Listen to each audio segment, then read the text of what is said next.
C'est donc un nouveau rendez-vous réussi pour les opposants à la retraite à 64 ans. À Tours, vous étiez 15 000 selon la police, 20 000 selon les syndicats.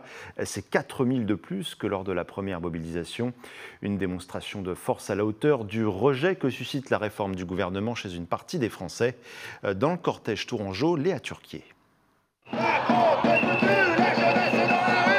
Record battu. Ils étaient 11 600 il y a 2 semaines. Ils sont aujourd'hui 15 000 à défiler dans les rues de Tours selon les forces de l'ordre.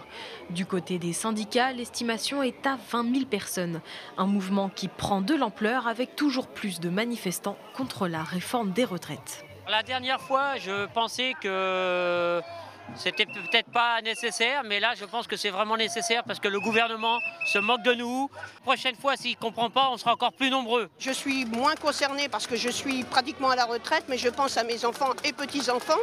Et les jeunes, leur destin, c'est eux qui vont la faire. Il vaut mieux perdre 2 jours, 3 jours, 4 jours de grève et puis avoir un système de retraite convenable.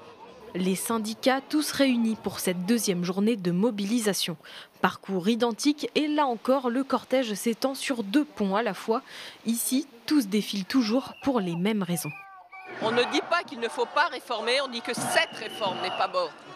Elle ne privilégie aucune catégorie professionnelle. Les 1 200 €, pour les avoir, il faut avoir travaillé à temps plein et avoir eu le SMIC toute sa vie. On est là aussi pour dénoncer les conséquences sur les carrières longues, sur le droit des femmes à partir à la retraite également, des femmes qui ont souvent des carrières fractionnées, ce qui fait qu'elles n'ont pas du tout leur trimestre pour pouvoir partir dans des manières convenables.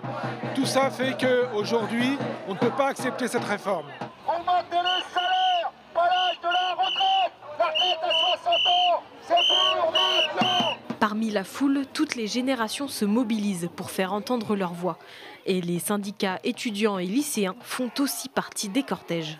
C'est pour s'opposer à cette logique qui pousse à travailler plus tôt, plus vite, comme la réforme des bacs pro qui amènera à avoir 50% de stage dès la seconde pour les lycéens. Je pense que la jeunesse, elle a largement son mot à dire, qu'elle peut porter sa voix et qu'elle d'ailleurs elle le fait. Dans le Loir-et-Cher, la mobilisation est aussi à la hausse. À Blois, la police annonce près de 10 000 manifestants quand les syndicats en comptabilisent 12 000. Oui, forte mobilisation aussi à Vendôme et Romorantin.